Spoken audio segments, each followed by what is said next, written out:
Thank you very much for starting your Wednesday morning with us. Good morning and welcome to Breakfast Central. We have the next 2 hours to share with you the big conversations happening here in Nigeria in the news and current affairs and in many other regards. I am Osaogi Ogbon. And I am Olive Embody. Today, Umar Ganduje will be arraigned in court and there will be updates regarding that story. There have been fresh charges leveled against him, or fresh allegations leveled against him. We'll be looking into the details of the story. We'll share with you what our top stories are. But remember that you can join us to have these conversations on social media at News Central TV. And when we do the newspapers, or when we go through the front pages, we'll be taking your calls and we'll display the number to call on the TV screen. Now, before we share our top stories, let's bring in Adebola Adedugba, who brings breakfast headlines. Good morning, Adebola. Good morning, Olive. Good morning, Osawagi. It's good to have you back, Osawagi. And then you look very refreshed. I need more holidays. I can't wait for the next couple of days so I can apply for another leave. Be gone again. Come on. Well, very interesting. I trust my HR to do the needful and reject that leave application. Right. Adebola, which story? So many stories have been trending. There's always something new to talk about in Nigeria. Which one has stood out for you in most recent times? Well, like you know now, Nigeria with one new story breaking every day. But then on the positive side, the Naira has been dubbed as the best performing currency in the world, according to Goldman Sachs. The Naira surged against the dollar in the month of March by 15%, and then surged again against the dollar by 12% in the month of April. And as at Friday, a Naira to a dollar was going for 1,000 Naira, 150 Naira. So, I mean, it's good news, but then there are concerns that this is not translating to driving down the prices of goods and services. While we have the Naira appreciating, so to speak, or being dubbed as the best performing currency in the world, it's not translating to to driving down the cost of goods and services in the market. So that disparity is still there. Well, we're hoping that would be resolved pretty soon. You certainly hope that this is not an artificial rise, like some experts have said, that in the coming months we may see further increase, we'll see further inflation, and this looks a little artificial. I'm hoping that we start to see it more permanent and that it translates to the price of goods and services on the market. But it will take a while before we start to see that translating. Our guest yesterday talked to us about when we asked for a reasonable time frame for us to see that translated in the market.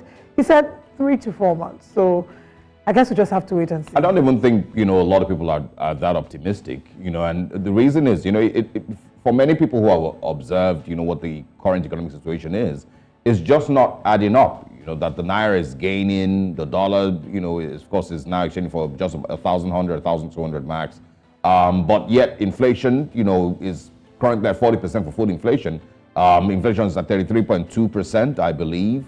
And so it's just not, there's just some things that are just not adding up. Yes, I understand that, the normal economics is that, people bought goods at, at a certain price, so they need to sell those ones off before they start buying, new goods or, restocking. I get all of that, but it's just not adding up, and people have given it different names, as to what type of economics Nigeria is currently going through. And another thing, I think it was the Bloomberg or some page put out a report yesterday saying that Nigeria seems to be winning this temporary, victory against the dollar with its foreign reserves. So, what we're doing is that we're taking from our foreign reserves to, of course, fight the dollar, which, it's not a permanent solution. At some point, we're going to have to stop, because we're going to run out, I believe, and then we're going to have to stop. And then we will then see if it will remain at 900, 800, or 1,000, or it's going to go back to 1,800 or even more. And that's what many people have seen and are expecting. So I don't know, if to celebrate yet. I know that the current realities for me as an individual is that, inflation is at 40%, and that's food inflation. And of course, I can see it every day that I go to the market. I'm buying electricity at 225 naira, I was going to say per liter, per kilowatt. I'm buying petrol at more than 600 naira per liter. Even when you buy that petrol at 600 naira per liter, petrol stations will still cheat you. So, I mean... and there'll still be scarcity every... There will still be scarcity. And yesterday, I know that I bought petrol yesterday and my gate barely moved. So I was cheated yesterday. So that one I'm particularly angry about. But that's a different, conversation. But the economic realities do not really show that the Naira is gaining. Absolutely. And that's the truth. Well, like they say, fingers crossed, we'll have to see, wait and see how this pans out.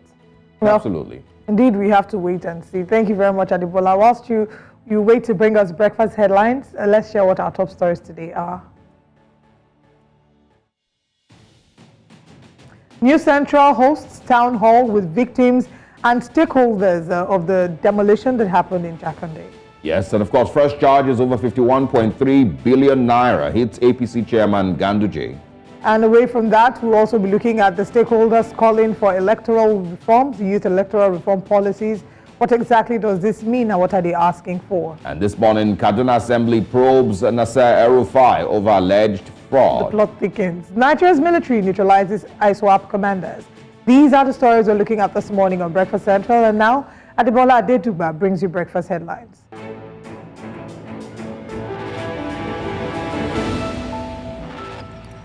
Hello and welcome to Breakfast Headlines here on News Central TV. I am Adebola Adetuba. Let's begin by telling you that 6 policemen who were killed in Uhili, Delta State in March have been posthumously honored at an award and commendation ceremony in Abuja. A force public relations officer, Olumoyiwa Adejobi, made it known in a post on his X handle on Tuesday. Adejobi also revealed that the families of the fallen officers were paid their entitlements and that they received donations from various government officials at the event. The Kaduna State House of Assembly has set up a committee to probe all finances, loans and contract projects awarded under the former governor Nasir El-Rufai's administration. Governor Obasani had, during a town hall meeting, lamented the huge debt inherited from his predecessor on May 29, 2023. On Tuesday, the Assembly set up a committee to investigate El-Rufai's top associate and senior counsellor on investment, Jim Lawal. The panel would also probe financial dealings, loans and grants and other project implementation from 2015 to 2023. The Nigerian Civil Aviation Authority has suspended the permits of 3 private jet operators for engaging in commercial flight. The Acting Director General of NCAA, Chris Najomo, announced the suspension of 3 private operators in the Riot Act read to all airlines on Tuesday.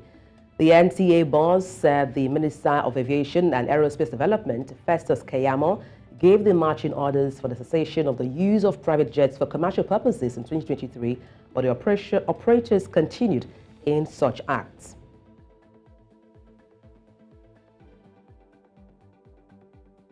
Away from Nigeria, the opposition in Togo has announced a proposed new constitution as a power grab intended to extend the reign of President Faure Gnassingbe. The reforms would see Togo move from a presidential to a parliamentary system. However, the opposition says they are a ruse to keep Gnassingbe already in his 4th term in power.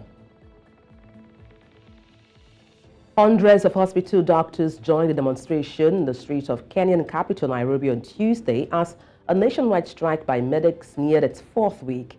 About a dozen riot police and pickup trucks monitored the protest, which was not authorized by the authorities.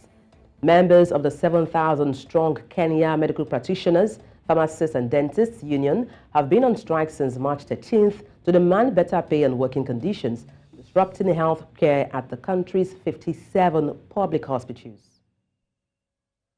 I must say that the healthcare in this country as we speak is in shambles. And that is a clear indication of the foot-dragging attitude of the government in solving this crisis. We feel that the government doesn't care. The government is celebrating in meetings, in seminars, and in conferences while Kenyans are dying, while doctors and healthcare workers are on the streets. They are all not on the streets because they love being on the streets. They are on the streets because there's a swelling disillusionment in the hospitals.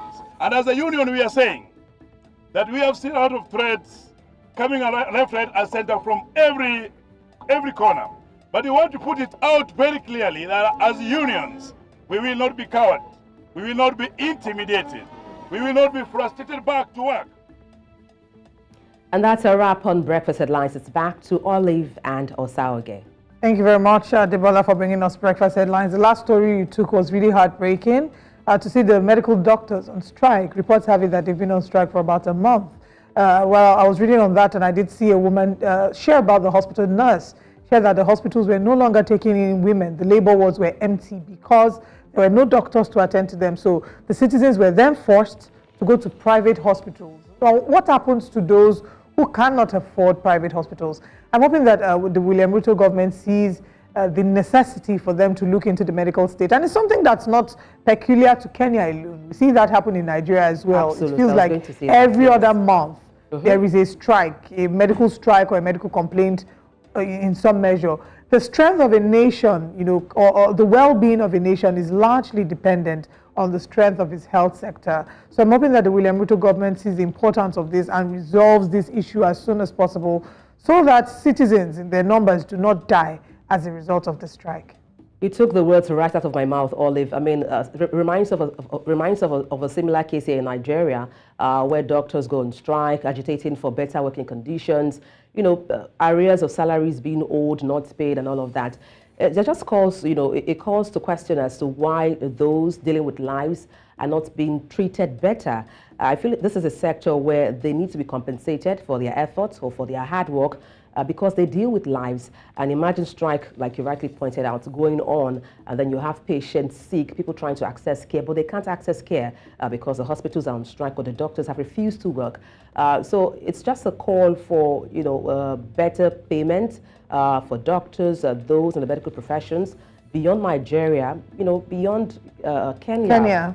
Just generally, I feel they should be better remunerated and given the right reward for their services. I agree with that. I think, just like Kenya, same thing with Nigeria, like you both have said. I also wanted to just quickly chip in, on how sad and heartbreaking the very first story was, and that is the 6 slain policemen, seeing their wives and their families get their remunerations and get posthumous awards. I saw the faces of those women, and it just really, really broke my heart. So I'm sending love and prayers to them, and we hope that they find some level of comfort for their families. I know that the money that they got from the government, of course, I saw them being handed checks by the Senate President. That would almost never be enough. It wouldn't do anything. And if you hear about the realities of police officers' wives and children right after they pass, how they are allegedly kicked out of the barracks and they're left with nothing. It's a scary thought. Just imagine what these women have to go through with these kids, after their husbands passing. So those funds will never be enough, but we hope that they find some support, even beyond today. Good luck to them. All right. Thank you very much, Adibola, for bringing us breakfast headlines. We'll see you at 9 a.m. You're welcome. And now we have our top stories to look into. We want to urge you to join us in the conversation. Join us on social media at News Central TV and on our personal handles as well on X. We'll be right back after this break. Welcome once again. Election stakeholders in Nigeria have called for far-reaching reforms in the nation's electoral process in order to improve and build the confidence of citizens. They called for the amendment of Nigeria's Electoral Act, expressing worry that it has been unable to compel candidates from political parties to play by the rules. Idong Joseph tells us more in this report. A national multi-stakeholders forum convened to provide stakeholders with the opportunity to recommend areas needed for electoral reforms. Inspired by controversies that trailed the 2023 general and off-cycle elections, especially surrounding the use of technology in voting and transmission of election results, they said there are visible gaps in the nation's Electoral Act. The quote-unquote glitch is that Nigerians head off on election day remains a major drawback as far as the 2023 election is concerned. When we have logistic problem before the ballot papers, the necessary tools to get to the electorate members, they feel superbly tired at where this thing comes from, and it's actually giving them a doubt of what is going on. Some school of thought believe that the election happens to be the best so far, and some believe that no, we can do better. But whether we can do better, whether that has been the best, there is one underlying factor that everybody agrees on. There is a need to have a reform. Stakeholders here suggest areas of the Act which they think need amendments to improve Nigeria's electoral process. We cannot be using bimodal system of accepting the result. It is not possible. We can't use the bimodal system of taking the result manually and taking the result by electronic transmission. It's either we go by manual that we know it's going to favor us, or we go with the transmission itself. So the law should be straightforward in that aspect. There has to be a clear definition of how our laws are interpreted. It's still not very clear how our laws are interpreted. For example, the interpretation of 25% of votes, at least in 2/3 of the 36 states. The consensus amongst stakeholders here is that there are gaps in the nation's electoral act that need amendments. They say that they hope recommendations drawn from the meeting will be adopted by relevant stakeholders to further improve the nation's electoral process. In Abuja for News Central, I am Idonk Joseph. Thanks to Idong Joseph for that report. Great to see Chris Isiguzo, the NUJ chairman, once again. He was a very familiar face when I was in Enugu. I used to interview him a lot. But aside that, the call for electoral reforms, would almost never go out of, season.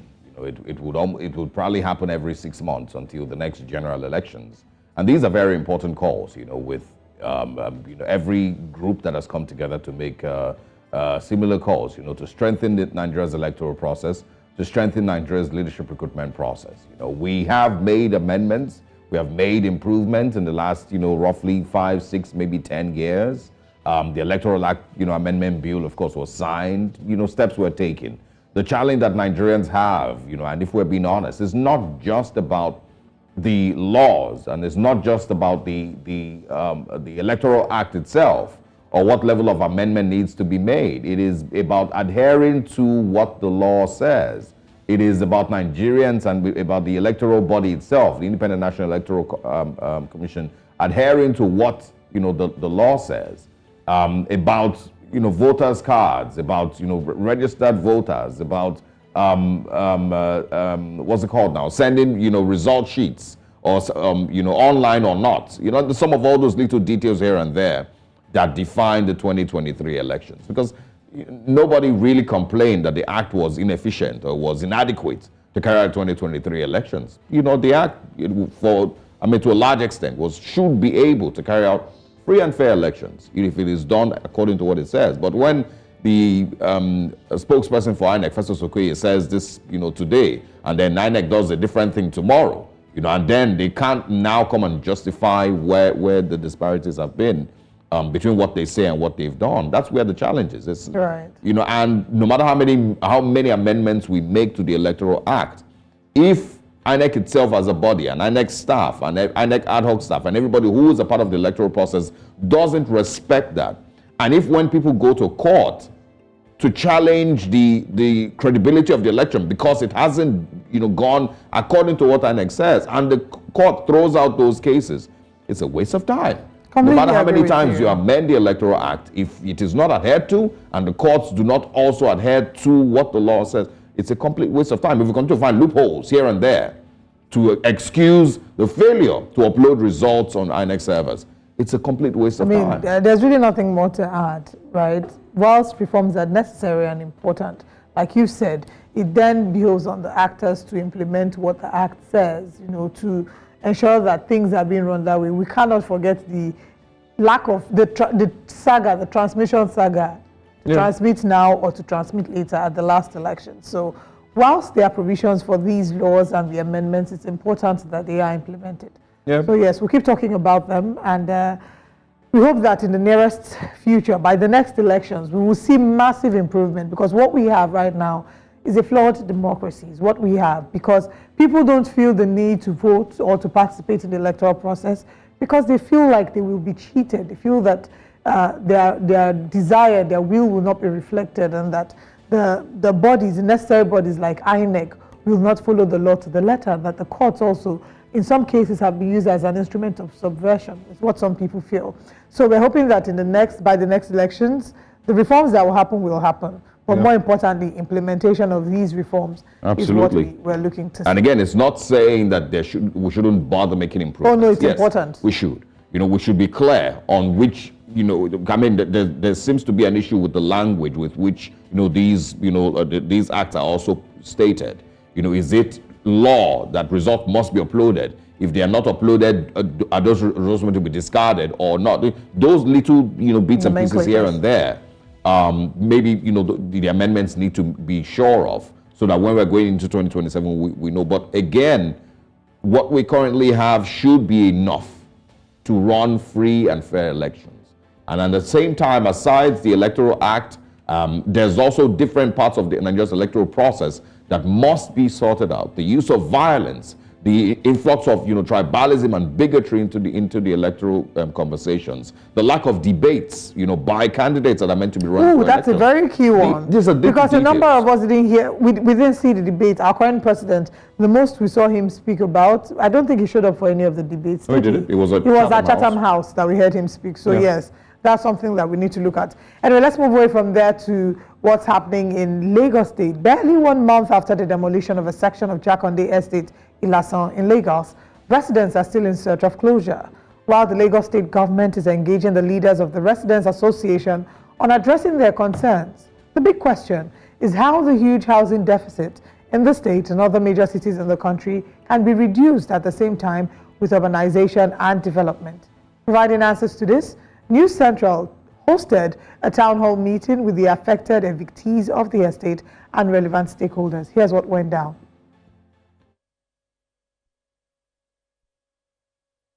Now, where are they taking us to? Another bush area? Now, and at that time, I was in SS3. I lost my father. Now, I'm a full man, a married man. Now, my children know this place as their own house. Now, they want to chase us out. By the time we go to a new allocation, I will be dead by then. What is going to be the future of the children? That they will still be there. By the time they go to my state, I'm going to try them again. So this is not government. This is not democracy. We know how they practice democracy. And to God, we are the one voting for them. The big man, you cannot see a big man with a voting paper. We are the one voting for them. But this is it the way to pay back? Is it the way to pay us back? Please find something to do for us. I work in the community. I care about the community. And the television station, News Central, that I am the managing director of, we care about the community. What we keep saying is that people, we have to feel the pulse of the people and understand what they're going through, because it is our job to let the government know what the people are going through. So News Central Television is a TV station that care about Nigerians and Africans. And we're going to continue to do this and let the government know. When the people are suffering, we will tell the government. There we have it. News Central feeling the pulse of the people who are affected by the demolition of illegal structures. It was really heartbreaking to see the man sharing his story, and that's just one of many, sharing his story of him being a child, having to lose his apartment, or having his, that is basically part of his history, his heritage, and now he can't pass that on to his children. Now, if you recall that Lagos State started the demolition of illegal structures to reclaim some parts of the road, to reclaim in preparation for the building of the coastal way, it would seem. So we're seeing here that this is, of course, geared towards reclaiming the coastal road alignment for the Lagos-Calabar Highway projects of the federal government and the urban regeneration of the area. So it's heartbreaking for a number of them.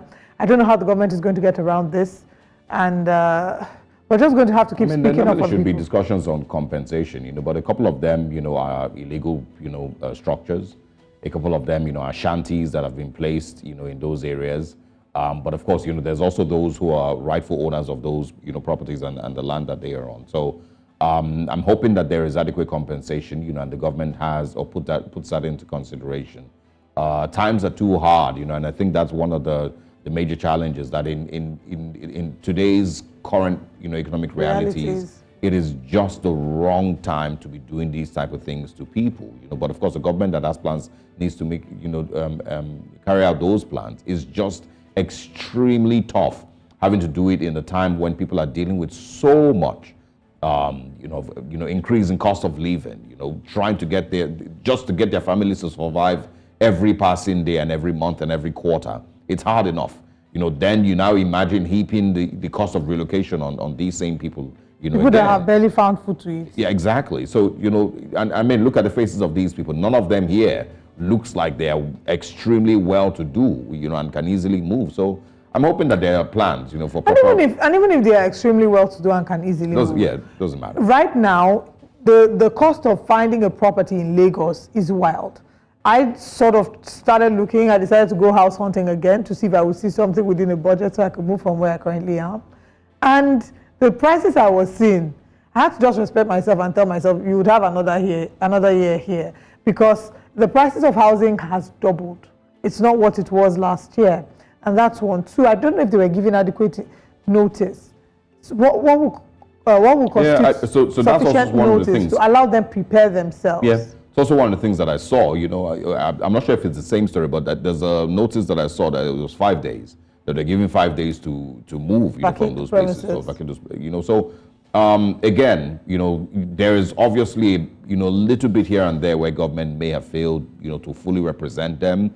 Even, of course, while carrying out government's interests, there should still be some representation for the people. But I'm hoping again that there is some compensation. I heard one of the men speaking there saying that, of course, they need our votes, when it's time for elections, and so we'll pay them back, or something like that, or at least, yes, this man saying that they're the ones who they will come to them, they're the ones who do the voting, which is true.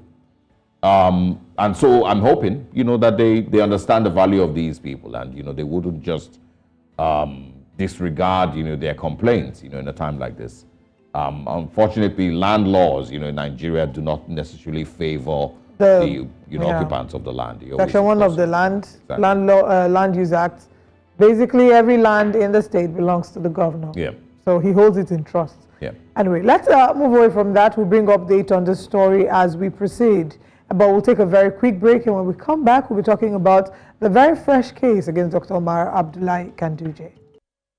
Dr. Abdullahi Umar Ganduje, the Kano State immediate former governor, is the target of fresh corruption allegations brought by the Kano State Anti-Corruption and Public Complaints Commission. The Commission's chairman, Muhui Magaji, says that the Ganduje government is responsible for embezzling public monies. He disclosed that inquiries have shown that 51.3 billion naira in monies from local governments were embezzled and transferred into personal accounts without authorization. Magaji claims that the Ganduje government unlawfully took 1 billion naira monthly out of the state's funds. Additionally, he asserted that 4 billion naira had been unjustly moved from Kano's consolidated revenue account to an agricultural enterprise. Now, today, Wednesday, April 17th, the embattled national chairman of the All Progressives Congress, APC, along with his wife, son, 2 aides, and 2 private companies are scheduled to appear before a Kano State High Court on charges related to allegations of bribery, diversion, and misappropriation of public funds. The charges, which were brought forth by the Kano State government, include the acceptance of bribes worth 1.3 billion naira in US dollars. And these, of course, conversations that have, maybe started a few weeks ago, that led, to stories on Monday morning, about him being sacked as national chairman of the APC, or first of all, being kicked out of the party by members of the party. That was eventually revoked. And of course, those who, according to news reports, those who had sacked him from the party were then suspended for 6 months. But of course, Abdullahi Ganduje's travails continue. Would, of course, follow up on the court case and see where it leads and bring you further updates sometime later today. Absolutely. So speaking about the suspension, there's so many interesting aspects to the suspension. Whilst the Kano APC legal advisor came out to say that the elements, those who carried out the suspension, were not members of the party and that they were sponsored by the NNPP. They have now written to the IGP asking that he investigates and prosecutes the elements that quote-unquote suspended Ganduje. Nigerians, a number of Nigerians have reacted to that, asking, what has the IGP got to do with this? Why are you involving him in this? Like it's one huge criminal enterprise going on. Like sort out your party activities amongst yourselves. If you have a case against them, take them to court. Why are you using state resources for an APC infraction or APC or maybe crime committed against the All Progressives Congress? But away from that, I mean, there's so many angles to this story. He's being prosecuted in court today. Initially, I know there was also the concern about jurisdiction of the Kano Public Complaints and Anti-Corruption Commission to be able to investigate him. There was a High Court judgment that had sort of restrained them from being able to go deeper into the matter. So when these new allegations came up, it felt like I did see Felix Morka share how they did not have the right to, because it's not a matter of morality, but a matter of law. And the law forbade the Kano Public Complaints and Anti-Corruption Commission from investigating this. But those ones have said no, that look, whilst we cannot dig into matters concerning money, this is something that, I mean, these are fresh allegations, so that judgment doesn't apply. That's one. There are others as well who have asked what the current administration is doing about him. Because they would say that if you look at it morally, the allegations against him are, yes, they are just allegations, but they are strong, they are weighty. There was a video evidence showing him the dollar saga. So what a number of people are saying is, what they are asking for is not uncalled for. Okay, you're innocent until proven guilty. Step aside first. Let the investigation be carried out.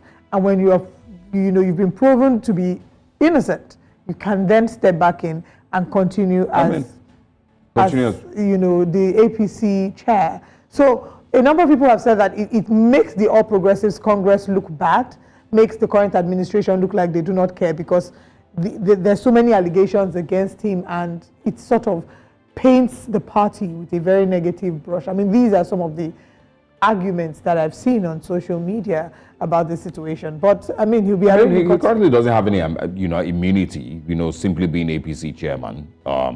It's not a government position. It's a head of a party. And so, asking him to step down, I mean, he can, go to court, while still being APC chairman. If he chooses to step down, that would be based on, morality, not necessarily because, it's anybody's expectations that he steps down while he's being investigated. We're not talking about APC funds here, are we? No, we're not. We're talking about the Kano State government funds. My own concern here is, it's interesting because pretty much the same thing is going on in Kaduna State with Nasir El-Rufai. My own challenge here is, will the Kano State government, take full control of, or at least full interest in this investigation? Yeah. Who doesn't like it? Have they carried out proper investigation to show that yes, he has a case to answer in court, and then that's where we're headed now? Because if we're being honest, not very many people expect that a former governor will actually, come to court, be charged to court and actually show up, for allegations against him, of mismanagement of funds. Because we've had this, this is since 1999. How many people have you seen? How many governors have you seen? Even with all the allegations that you hear of, how many times have you seen a governor actually go to court after his term to, of course, attend to allegations of... Which is why this argument you've put forward is why people on his side are starting to look at it as some form of witch hunt, because he has decided to investigate administration from 2015 up until now, and see some of the things that are the malpractices, financial malpractices that have been carried out.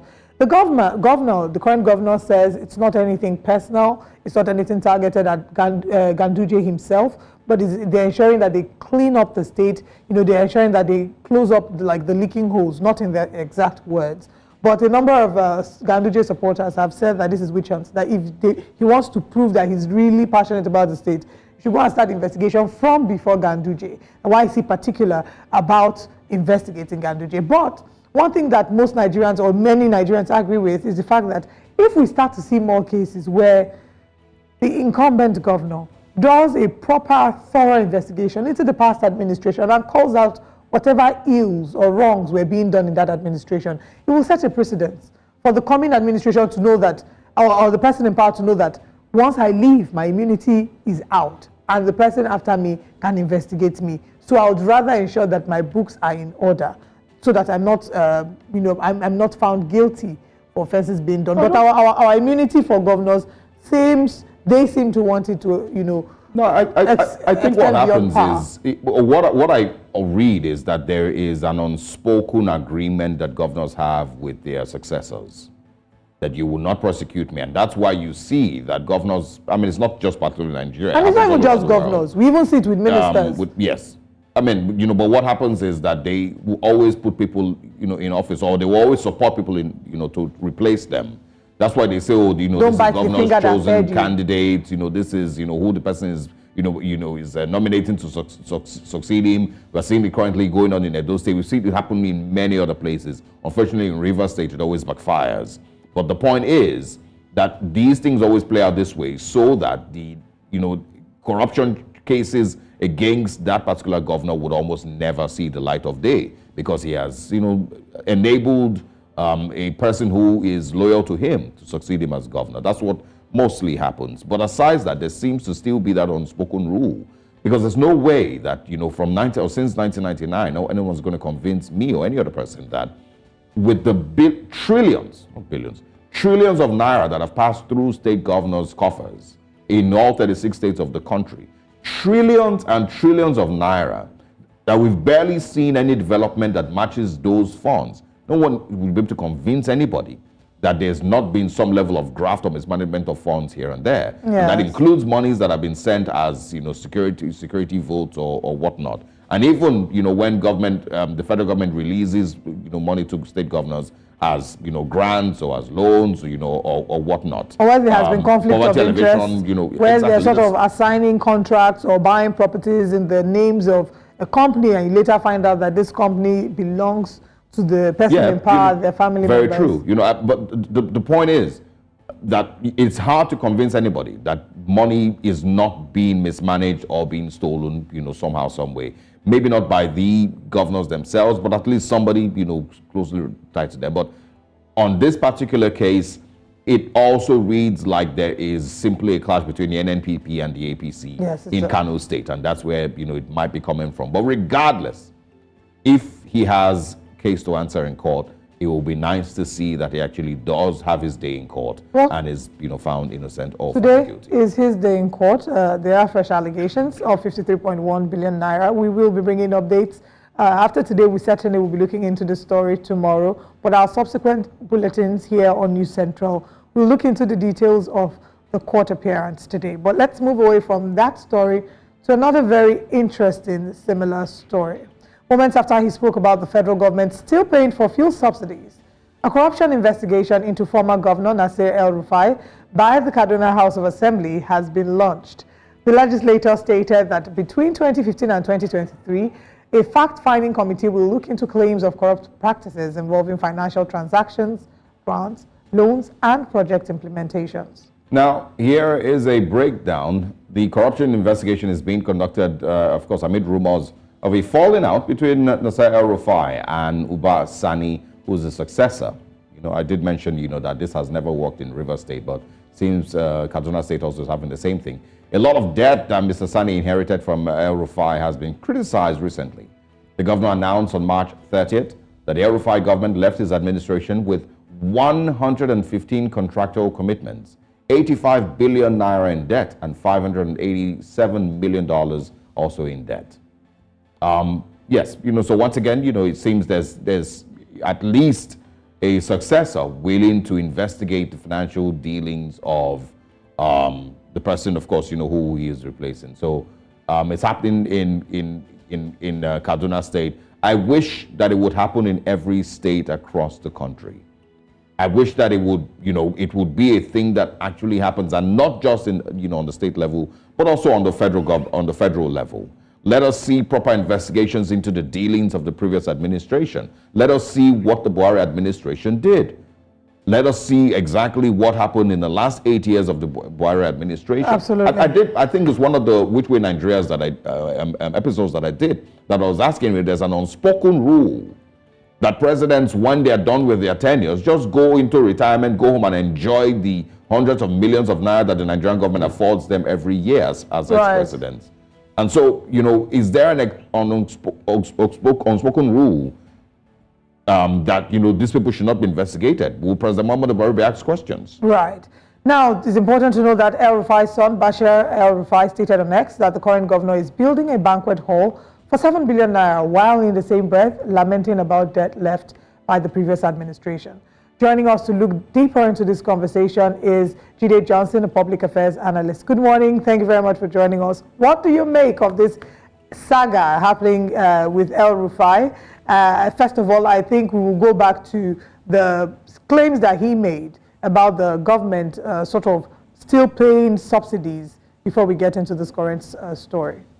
If you think what is happening is about you and I, we are just playing to the gallery or playing the ostrich. It's not about us, it's about the 2027 game. That's just what you are seeing. And they are just scratching the surface in order for them to either unsettle each other in the fight for 2027. Because as far as I'm concerned, you have the State House of Assembly constitutionally required to do an oversight function and to ensure that there is due diligence and compliance with whatever the Appropriation Act that was passed during his tenure. And I'm sure present members of the Kaduna State House of Assembly were members of the Kaduna State House of Assembly when El-Rufai was governor for 8 years. They folded their arms and they did practically nothing. And now that El-Rufai has gone rogue, they also wanted to go rogue by probing him. Besides that, you have a federal agency that is charged with that responsibility. What has EFCC done with respect to the class of 2015 to 2023 governors?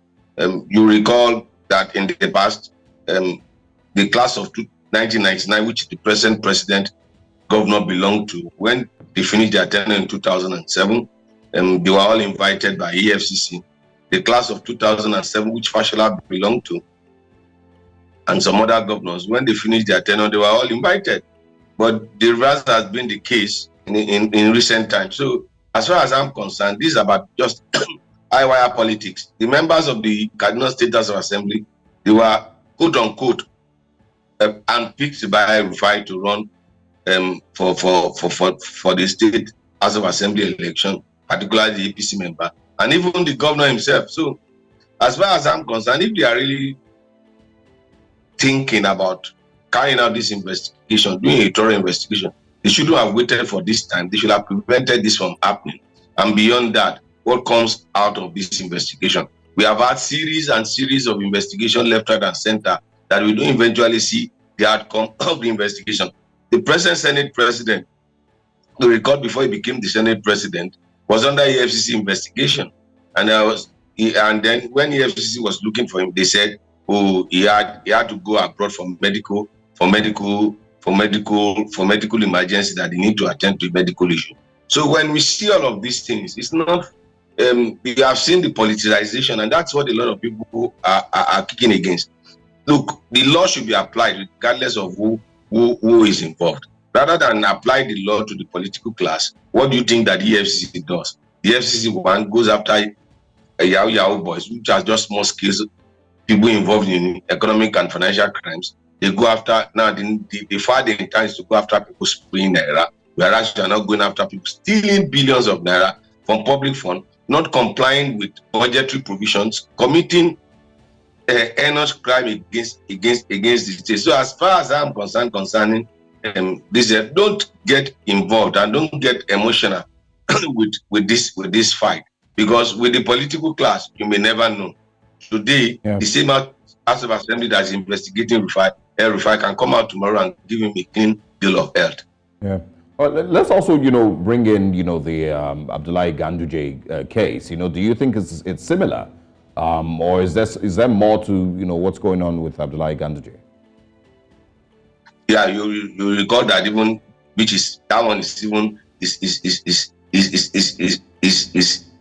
an assault on our sensitivity, and that Ganduje should even be made the national chairman of APC. When you had on tape a case of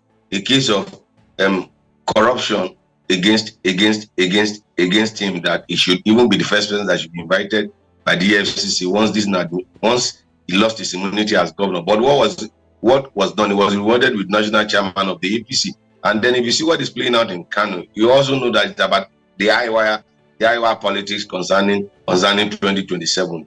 They've drawn the gauntlet, and for me, dealing with the issue of corruption shouldn't be politicized. There's no doubt that these people have questions to answer. There is no doubt that we must hold people accountable, because if you are given a responsibility at the end of your tenure, you should be able to account for whatever responsibility and whatever role we have assigned to you, whether you perform creditably well, whether you dip your hand in the cookie jar or not. Excuse me. We should be able to do that, to investigate that, and to ensure that that matter is dealt with this part. But when you begin to politicize it, you don't get to the root of the matter. You not get anything done, because you recall when Adams Oshiomhole was APC chairman under Buhari. He said, if you once you cross over to APC, regardless of whatever corrupt cases your sins are forgiven. These are documented evidence that people have said. So when we see this, it's just to unsettle the political landscape and to send wrong signal that something is working. What you see in Kanu is just what is playing out with respect. Fortunately, it was Ganduje himself that established the state economic financial crime institution. And besides, I learned his response was that it can only be prosecuted by the federal EFCC. If there is a state version of the EFCC, Ganduje can be prosecuted because he was the governor of Kaduna State. He was not the governor of the states in the federal capital territory. Even there's no state in the federal capital, so he can be prosecuted by the agency that the state has within the confines of his own law. All right. We'll come back to this, but I want us to quickly touch on the Ganduje saga as well. I want to find out your thoughts. I know you've been following the story, to find out what your thoughts are on that and how it's progressed so far. For me, when we talk about restructuring, when we talk about having, you see, the basis of partisan representative democracy is the party structure.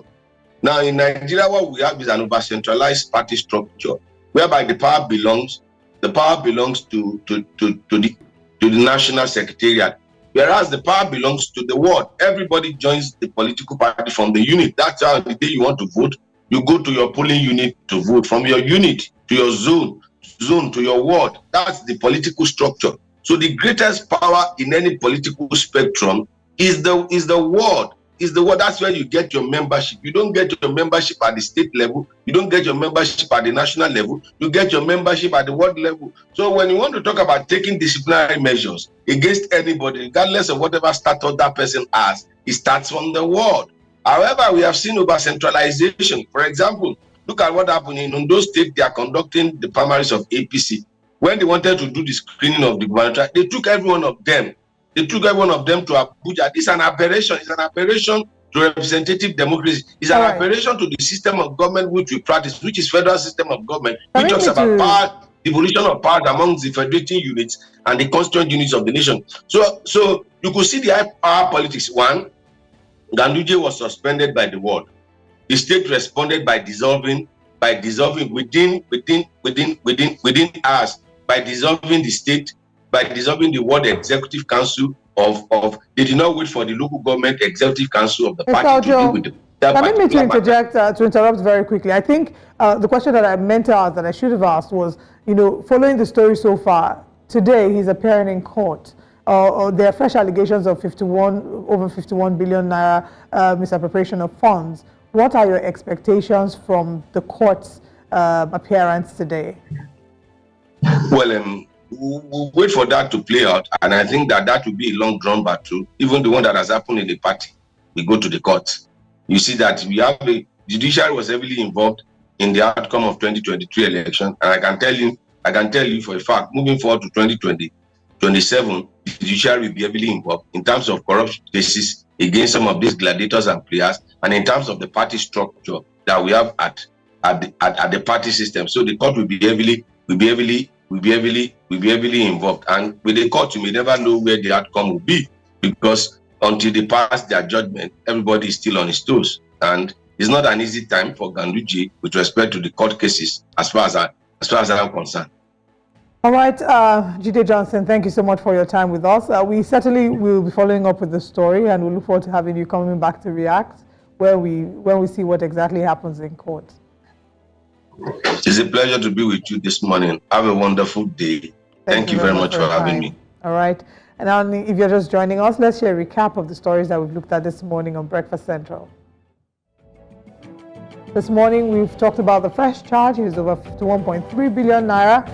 Hitting the APC chairman, Ganduje. He appears in court today and will bring you updates in subsequent bulletins. Stakeholders call for electoral reforms. We looked into the details of this, as well as the Kaduna update regarding El-Rufai, who's been probed over alleged fraud. But that's not all. Let's share with you what's coming up next on Breakfast Central.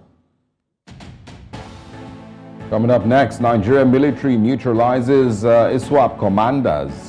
Fight against insecurity. Also, the newspaper front pages. Remember to join us and share your thoughts with us on these stories making headlines, and also what's coming up later on News Central.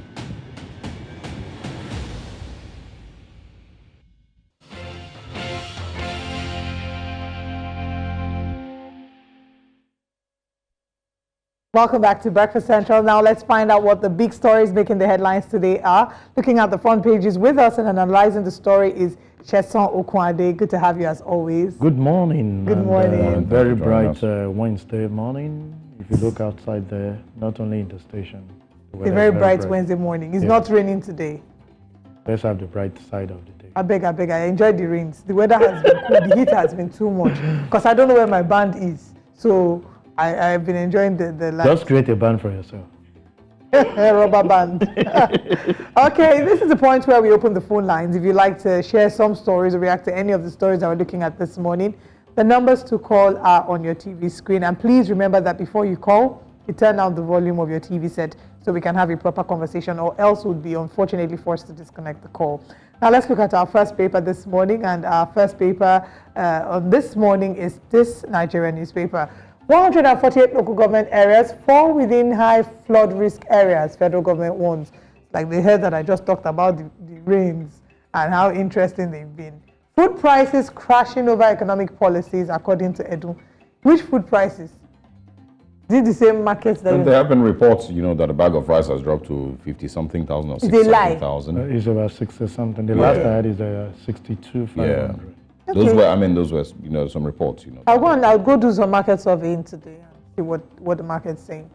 Food security. Nigeria requires about 312,000 metric tons of planting seed. EFCC arraigns Cubana Chief Priest over Naira mutilation. May face imprisonment like Bobrisky. Wahala. Wike won satellite towns coordinator against negotiating with contractors. And at the top of the paper, we have NERC, federal government pays 205 billion naira power subsidy as discos withhold 50 billion naira in Q3 2023. Let's talk about something light first. I don't know if it's something light, but EFCC arraigning Cubana Chief Priest over Naira mutilation. There now seems to be a trend. They've put out a statement talking about the provision that the CBN Act has regarding the way that the Naira is meant to be used, and lots of videos are now being dug up of celebrities who have been mutilating the Naira. There's also been arguments as to what the interpretation of that is, and how do we enforce this, especially because spraying the Naira has become some form of a culture and tradition in our country. Yeah, it became a culture because there were no checks and balances to some of those things. You can still, these days, spray without mutilating that currency. People, they've gone the route of possibly getting a pack, maybe a carton put in front of you and you're dropping the money. It's about people seeing you spraying the money. As it is sweet, they put you for the other side. That time it was sweetening those guys that are actually facing the rock now. See, law are out there to make sure that you follow it to letter. Whether it's convenient for you or not, you must study it all through. I've seen parties being organized this day and they still spray. What they do is that they don't go ahead and start stamping on it. We all know it's illegal and it's not the right thing to do. I don't think just even spraying without stepping on it is also a problem. No, so when you want to do it, people put a carton in front of them and they drop the money. I think the best way right now is for people to create their own currencies for parties. So if I know I want to spray 50,000, I'll buy 50,000 of the party currency and just spend, then come and spray. You can give the other one. And we can revert the culture. Nothing stops us of reversing it. to show those stuff that you will still want to give the guy support for his ceremony, go ahead and make that same 1 million that you intend to spend and give it to him physically. It's becoming an issue. And it's part of the things we've actually been preaching, that there should be consequences for wrongdoing. I know there are agitation from quarters to say, why are you concentrating on the celebrity? The truth of it is we'll start somewhere. Those days the politician will say, why are you winch hunting this person? The question is, has he done that thing? If the answer is yes, let him face the law. So that other people, I read on social media a particular artist already begging that, please, I know I did this, but have mercy on me. I don't have the knowledge of it. I will not do that again. All my fans, if you need money, send me account number, rather than I splash. Because it got that bad that you see some people on the road bringing out money and just splashing it. I saw that like 2 weeks ago. Yeah, splashing it out. But now that they can say that someone has been used, I keep telling the individual, don't be the scapegoat.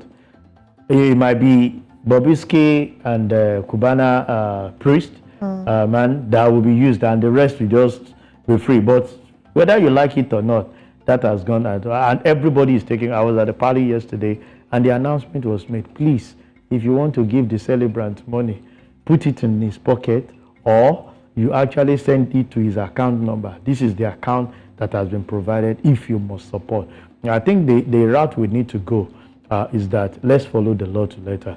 We are doing it in terms of celebrity. I wish EFCC too can look at other areas. I wanted to ask, because you've seen how speedily this Bobrisky case was. We heard about the issue that we are getting from Kaduna State of misappropriation of, and other governors.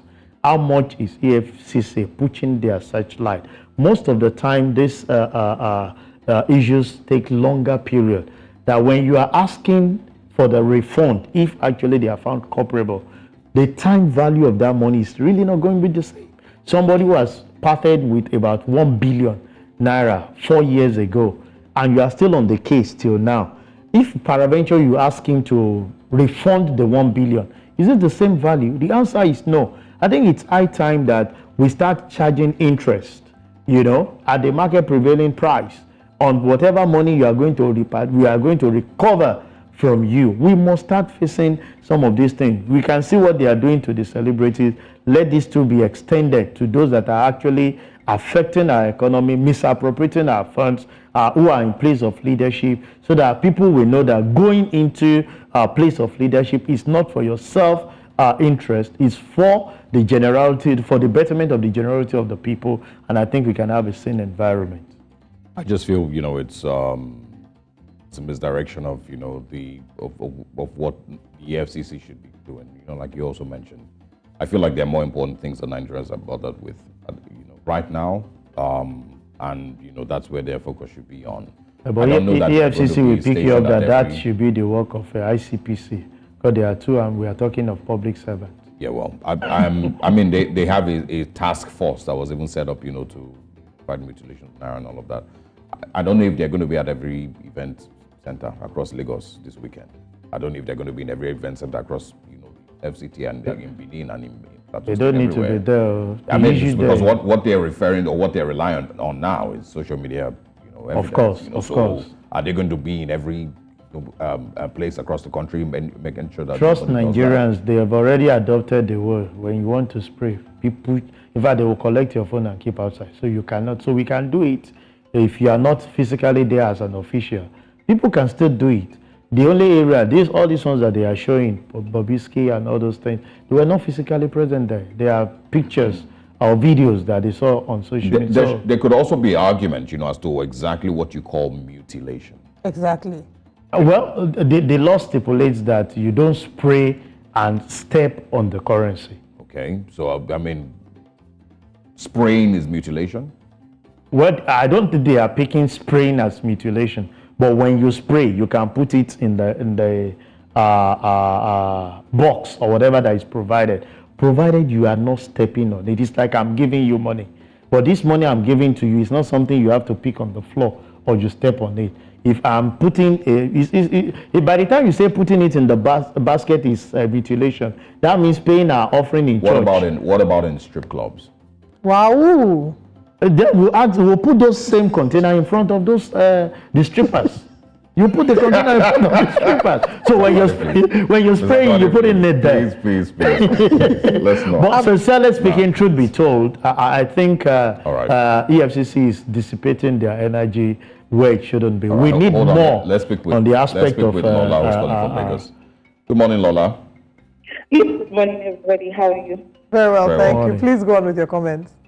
Yes, please. I'd like to talk about the EFCC clamping down on celebrities. You know, we like to compare ourselves to America, UK, everywhere in the world, in other areas.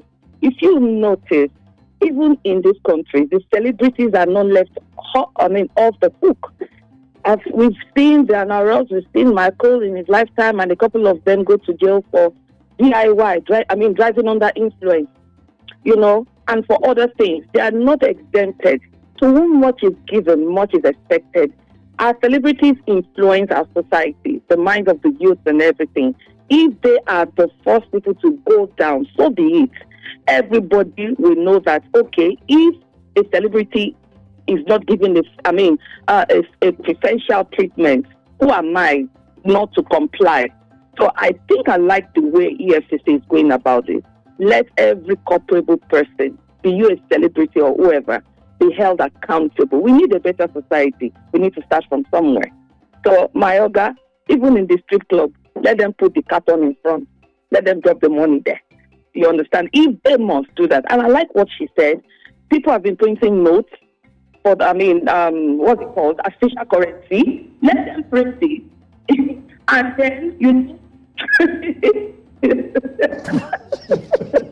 Thank you, Laura, for your contribution. But yeah, that's a valid point. Using artificial currency. While carrying out research, I heard about something called strip clubs. Never been there. You've never been there, never. Okay. Thank you for highlighting that. Lola, I hope you got that. But just, I'd been Googling because I wanted to get the provision of what the CBN Act says. So this is concerning the abuse of Naira. Central Bank of Nigeria is poised to ensure the continuous circulation of banknotes that are of good quality. So let me read out what constitutes abuse of the Naira. Writing and graffiti, mutilating, stapling the Naira, tearing or making whole of any kind, spraying, soiling, or matching. So even the spraying is not even allowed. It's not allowed. I get it. I'm just wondering why, why that constitutes. So, well, for me, you see why I said spraying. If I don't, you can spray on the head. But I'm just trying to play devil's advocate here because it's our culture. People just want to show their affluence. We have a culture of showing off. Showing off. So we can start doing as if we are in the church paying our offering. You dance to the front and you drop your offering in the offering box. So every party have an offering box where that guy is bringing them and he's just putting it there so that the coverage, You need to let them just everybody should. Everyone should just make their currency, their party currency. Make the artificial one. But my area of emphasis also is that let's also get to some of those leaders who has actually misappropriated our funds. Yes. And expedite action as quickly as we did with Bobrisky. So we should not be having 4 or 5 years. Even though the argument that may come against that is that Bobrisky, he did say he was guilty. A number of these politicians will say not guilty, so the politicians at times know they are guilty, but they just they understand the law much more than Bobrisky. So they will play to their favor. Yeah. Let's go to another newspaper, see what else that we can find this morning. I think the first news, just like we just spoke about. Another celebrity, Cubana Chief Priest, risks jail to be arraigned today. Faces 3-count charge of spraying and tampering with Naira notes at social functions. Bear in mind also, anyway, let's not dig too deep. Because I just want to mention, that the EFCC put out a statement a couple of days ago saying that they had seen people post videos and tag them on videos of politicians and politicians' children and influential people spraying, Naira. That when are they going to go, against them? And they said, in their defense, that they were only going to take cases from when the task force was created, which was sometime in February.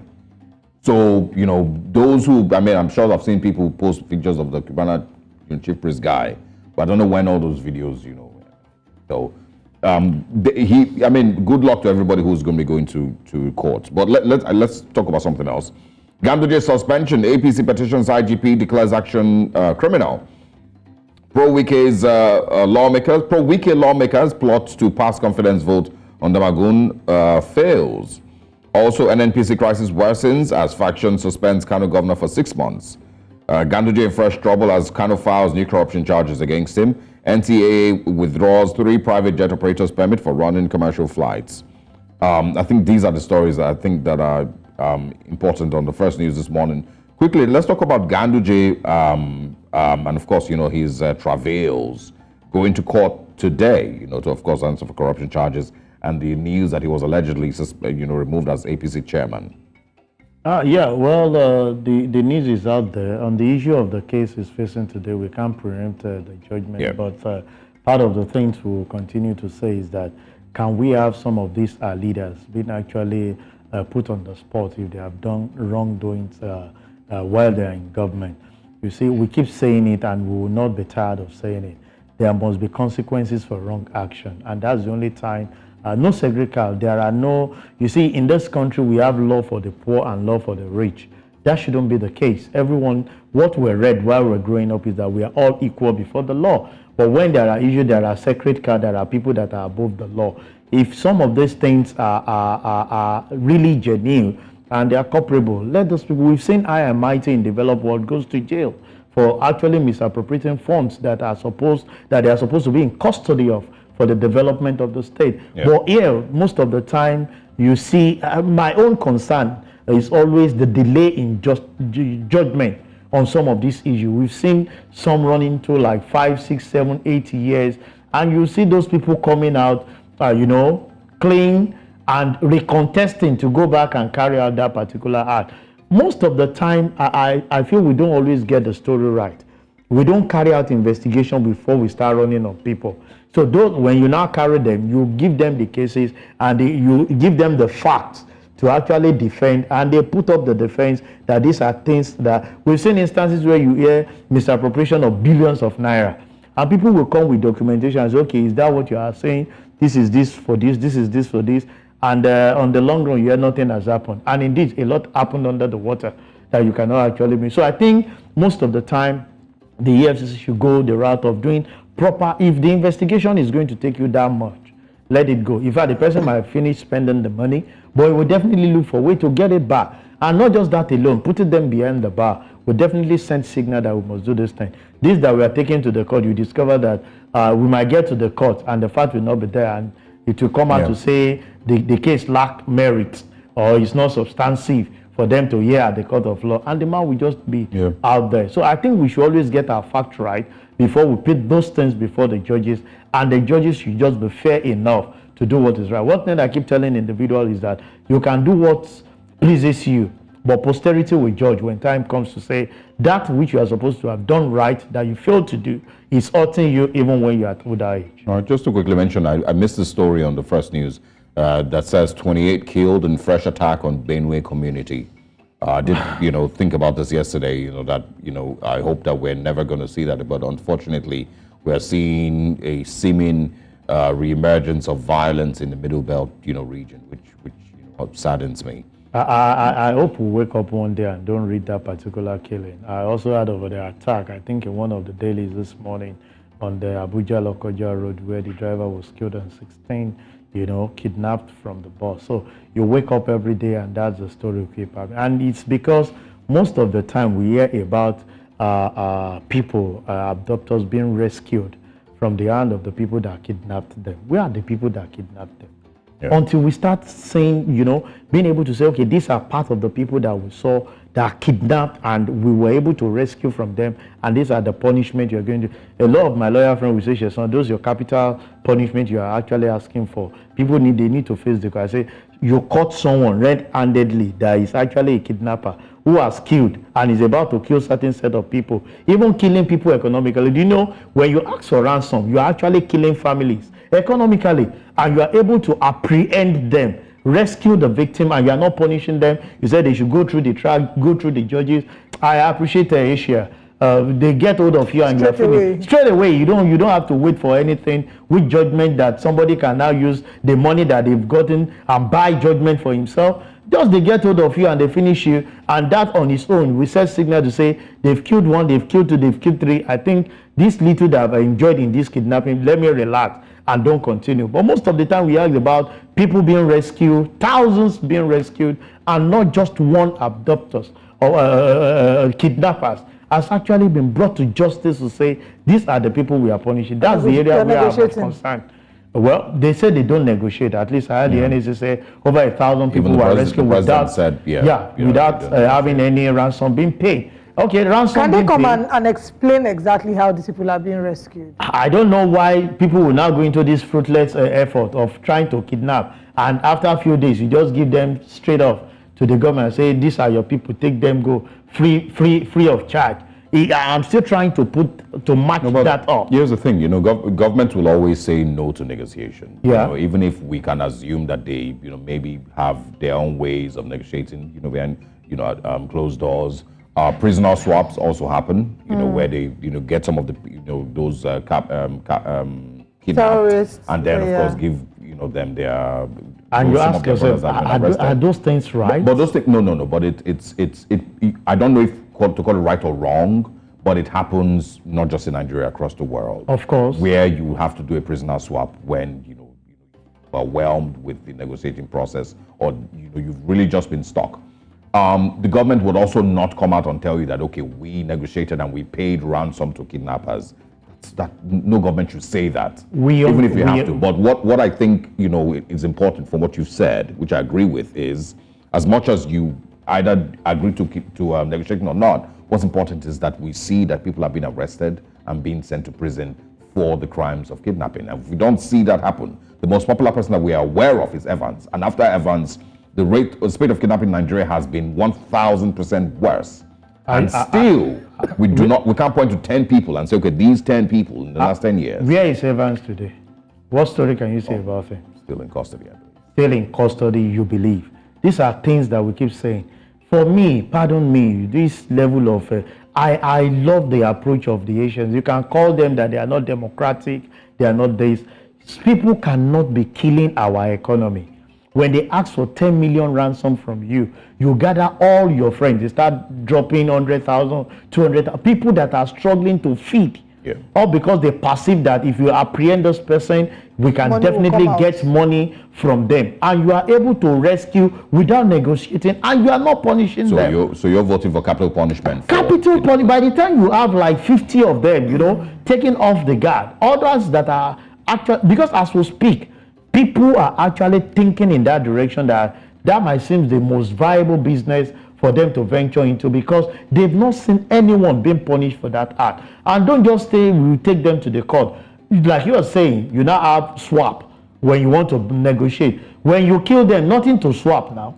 That's the way I feel that we should go. Yep. Well, nothing to swap, because they're actually doing capital dealing with their kidnappers. At times people will pay the ransom, you still kill them. The risk in there, and I hear you completely. I hear the sentiments and the pain behind that and the sense of reason. But the risk in there is how at some point capital punishment can then be manipulated in, to be used as a weapon against innocent people. Benjamin Franklin says it's better that 100 guilty persons go free than one innocent person be hurt. So if we find you around areas where those evils are being perpetrated, when kidnappers picked up their people, they don't bring them to small houses. They take them to areas where you can pinpoint to say, okay, this is the locality. Remember Evans, there was a place he actually rented in a particular area where they keep the abductors.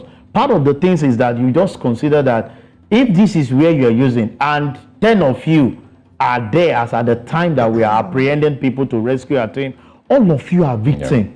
You are what are you doing in that area? Well, if you don't have business with them? You might not be there as a kidnapper, you might be there as someone that they set up just because they know that if they catch us, all of us are going down. But let's move away from the kidnapping conversation and let's move to the Punch newspaper. On the front page of the Punch, federal government writes governors as agency predicts flooding in 31 states. This is a conversation we should have.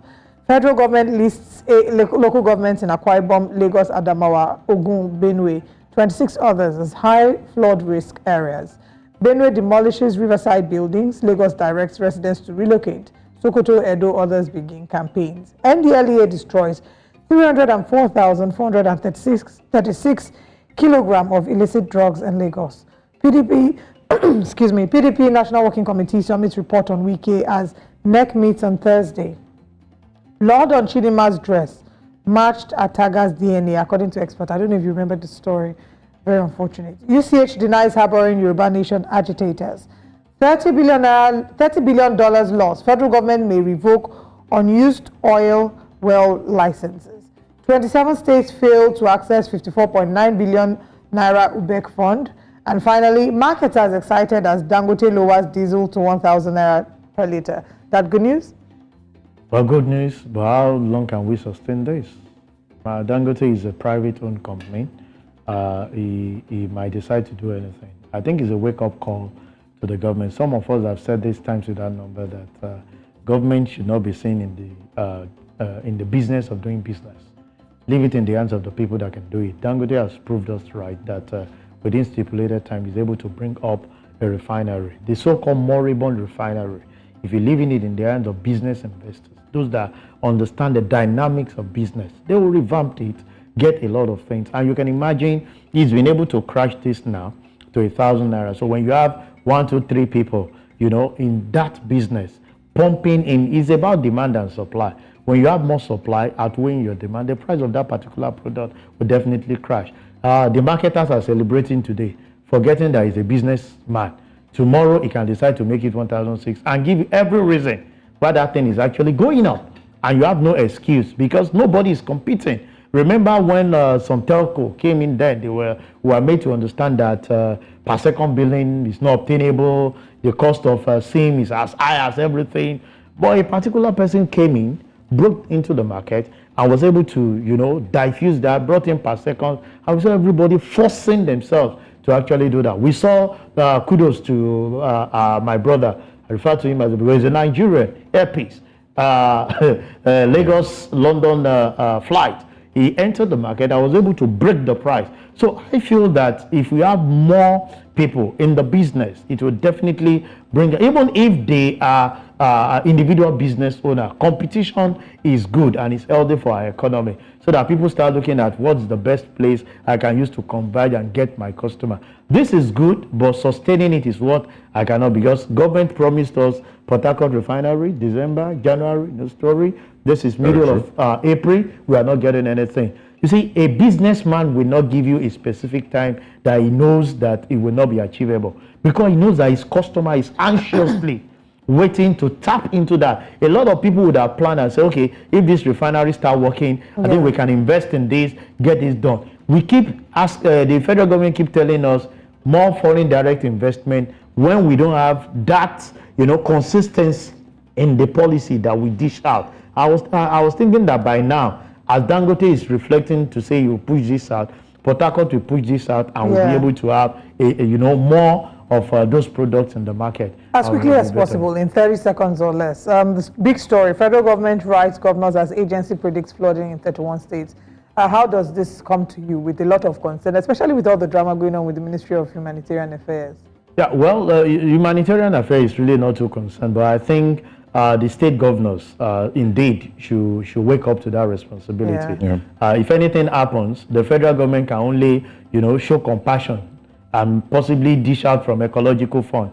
But the fact remains that you are going to have more brunt on that. On this, I will not just speak only to the government. We, the citizen, has so much responsibility also to do. What is our responsibility? A lot of us, a lot of people have this idea, most especially at the marketplaces, rather than actually giving your debts trash to PSP or agency that has been set up, you decide to just throw it in the drainage, forgetting that those things are actually going to be impacting on other people, even if not directly on your side. And for those people that we feel that are actually, a lot of people are actually building on the drainages too.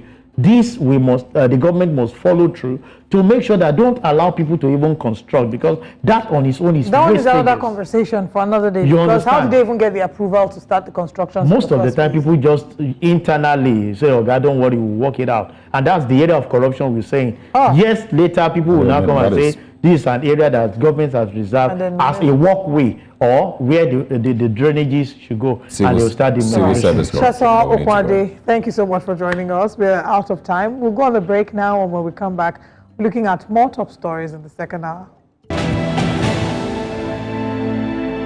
Welcome once again. In our next news, no fewer than 50 tough and hardened terrorist commanders have been taken out by the military in Nigeria's northwest and northeast regions in the last 1 year. Now, this is because the military declared a high-profile terrorist commanders, including Simon Ekpa, the notorious leader of the proscribed Indigenous People of Biafra, wanted over their nefarious activities. The Chief of Army Staff, Taoreed Lagbaja, on Tuesday in Abuja at the opening of the first quarter Chief of Army Staff Conference 2024 says the Army has made progress in stabilizing the nation's security despite a few obvious challenges. The North has witnessed mass cases of kidnappings, insurgency, and an increase in the number of maimed persons. Insecurity has all of a sudden reared its ugly face in the southeast as well. Now, to look at the military, Nigerian military, the success rate so far, and what other adjustments need to be done, we're joined this morning by Chidi Omeje. He's the editor, Security Digest. Good morning, Mr. Omeje. Thank you very much for joining us. This morning, we'd like to look at... Yes, thank you very much for joining us. Let's look at the Nigerian military and you know, the journey so far. They've been, some would say, overburdened with not just protecting our territorial integrity, you know, from external influences. It should be maybe from external influences, but what we're seeing now is they've been overburdened with the chaos that has been happening within the country, in different parts of the country. So how would you say the Nigerian military has fared so far? Okay, it's very clear for everybody to see that Nigerian military has in the past, say about 2 decades or thereabouts, or less than 2 decades, you know, shown exceptional, you know, commitment that is actually beyond what we expected. Look, ordinarily, the Nigerian military was supposed to be what we call the last line of defense in internal security operations, meaning that it is actually the civil police that ought to be the lead agency in dealing with internal security challenges. That it is only when the challenge is beyond the capacity of the civil police that the military is involved, is calling to assist the police, and when they stabilize the situation, they move on and the police will hold the place. But what is happening right now for the past a decade is that the military has, you know, from that their last line of defense, have become the first line of defense, become, you know, the lead agency in every queue of internal security challenge. What does this mean? It means that the military no longer deals with that particular job of defending the country from external aggression and probably internal insurrection. They are now dealing with a whole gamut of internal security challenges. So that is why they are deployed in the northeast for terrorism. They are deployed in the northwest and north central for banditry, for mass kidnapping, for farmers' headers clashes. They are deployed in the southeast for what do you call it? The secessionist agitators. They are deployed in the southwest to deal with the, you know, the bohos of this world. They are deployed in the south for, you know, to defend, to watch over the country's maritime assets. So they are deployed in fact, so as we are talking right now, the Nigerian military is deployed in every state of the federation. Meanwhile, we're not fighting war. You see, so they are actually overstretched, but thankfully not overwhelmed. I keep using that word. They are overstretched, but they're not overwhelmed. So I will give them kudos. I will say that they've done a lot, and I expect, you know, the country to actually think about, how do I put it now, reformat our internal security operations mechanism, such that the various agencies in the country, various security agencies in the country should be able to know, you know, their own particular role, so that we will not give, you know, outsource everything to the military. That way, you'll be robbing them of their professionalism. That way, you make them to to internalize some of these civil foibles that rub off negatively their professionalism. So you see, much as we appreciate their efforts, we must bear in mind that it's not the best thing to do when we have such a entire international security issue to the military. Yeah. So the military have done well, but we better watch it so that we not overwhelm them. Yeah. Yeah, I mean, it's been pretty much the same picture, at least for the last 10 years. They've been overstretched, constantly for at least the last 10 years. They've lost, countless, number of military personnel, through, terrorist activities and the likes. But I also want your thoughts on, the current story about these terrorist commanders that have been eliminated by the military. How well would you say that we are doing in the fight against insurgency? Do you think that we're winning against the groups like ISWAP and Boko Haram and every other group that has held the northern part of Nigeria for a long time? Now, first of all, the network is playing up. I just got a bit of what to say, but you're asking me if what I think about the military's effort in battling insurgency and terrorism, right? Yeah, with the killing of these commanders, according to the news stories. I beg your pardon? With the killing of these commanders, these terrorist commanders, yes. Sure. I mean, the killing of those commanders you mentioned are becoming a routine. Every now and then we see their pictures being decimated, and that goes to show that actually the military is doing their best. Let me tell you something about terrorism and insurgency. It's not something you can, snap out in a jiffy. It's not something you can, it's ideologically based. So every now and then there's large flow of conscription from those guys. So the military, if not for the effort of the military, by now, I don't know how the country will look like. Maybe we're being the next after Somalia or Afghanistan. But for the effort of the military, this is not happening. So I appreciate the fact that, they've not been able to totally stamp them out.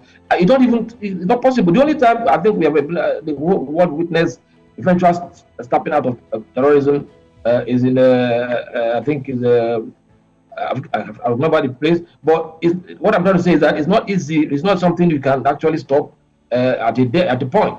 But they are doing all they could, and the result was seen. The decimation of these some of these commanders from the northeast and even up to Zamfara and Katsina and Kaduna. Where we've seen commanders being taken out. It's just part of the effort they're doing, and I want to say that we can even get the better of them if there are much more robust collaboration between and among these security agencies, because the issues that we're dealing with are stuff that you cannot deal entirely through kinetic effort. There's bound to be, support from the civil society. There's bound to be support through collaboration with other agencies, so that the military should be able to, spread their tentacles. But right now, you don't have that much, collaboration. Even in areas where they sack the terrorist or bandit base, you find it difficult to have somebody to hold the ground because you don't have the police to do that. The same military who ought to move on to other theaters are still expected to hold down the ground. So it's not the best. But I think, back to your question, they have done well, in the whole effort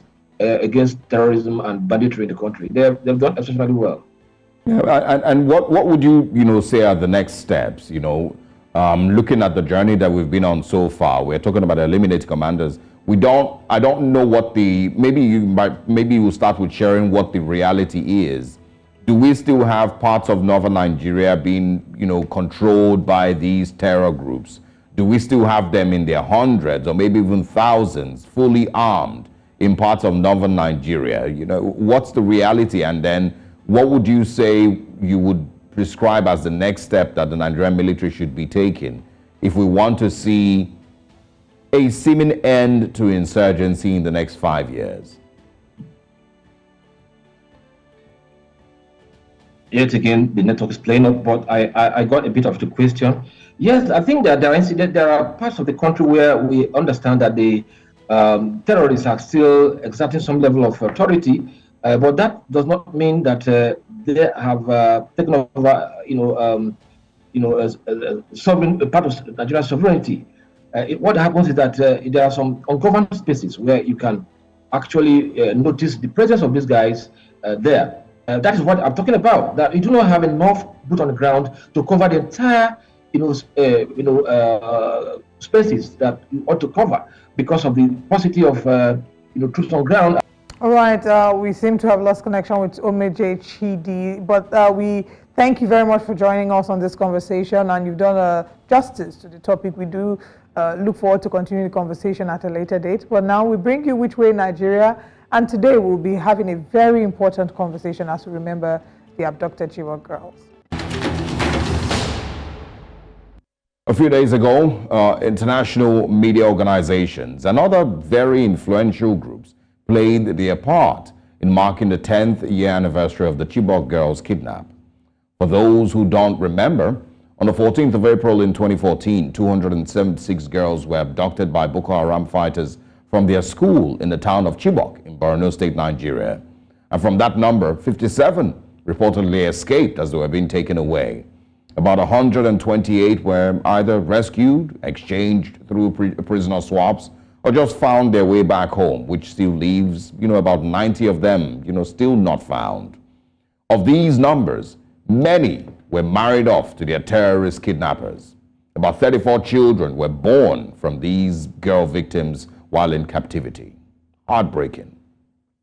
Now, it's important to note that since Chibok happened, more than 1,400 children have subsequently been kidnapped by similar terror groups in different attacks across the last decade, even till as recent as the 7th of March 2024, when 287 young students were taken in Kaduna State. That was the most recent mass kidnapping of children in Nigeria.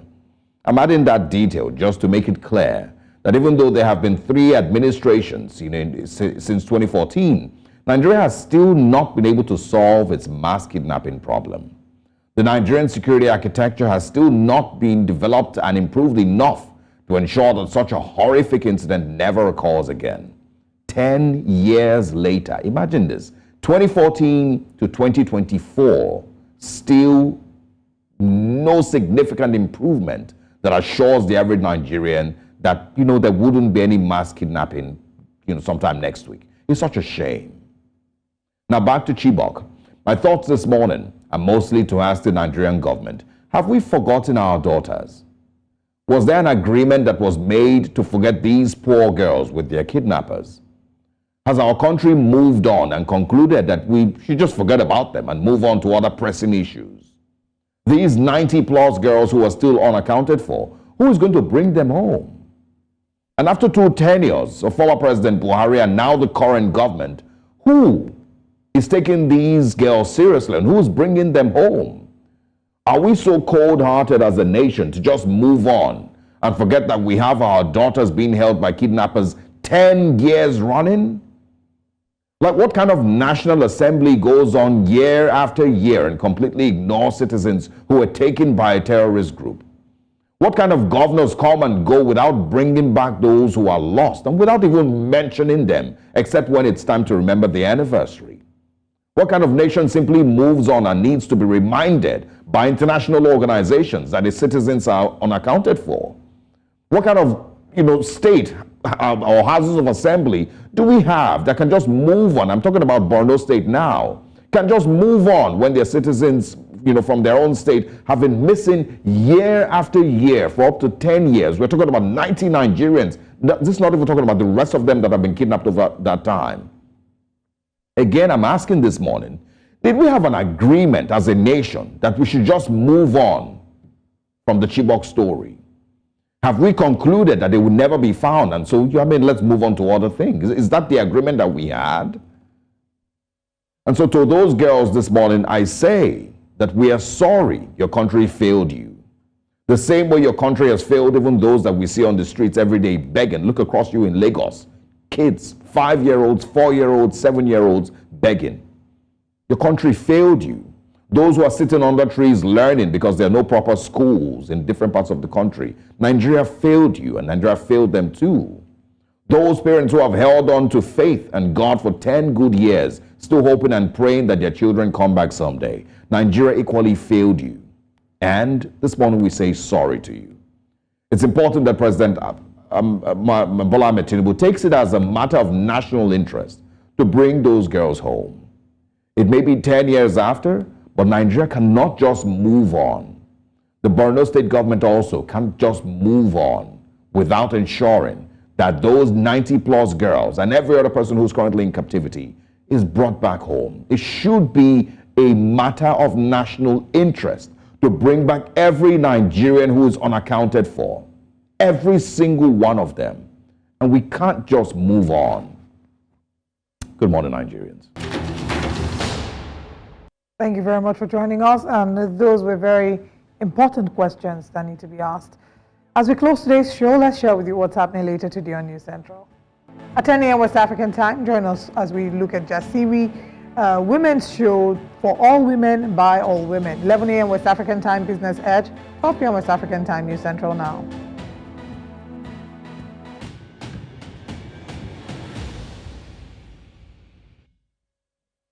And as we say goodbye this morning, we'd like to say thank you for joining us, spending the last 2 hours with us. We hope that, of course, you enjoyed your time. We'll be back here again tomorrow morning. I am Osaogie Ogbawan. I am Olive Emodi. See you tomorrow.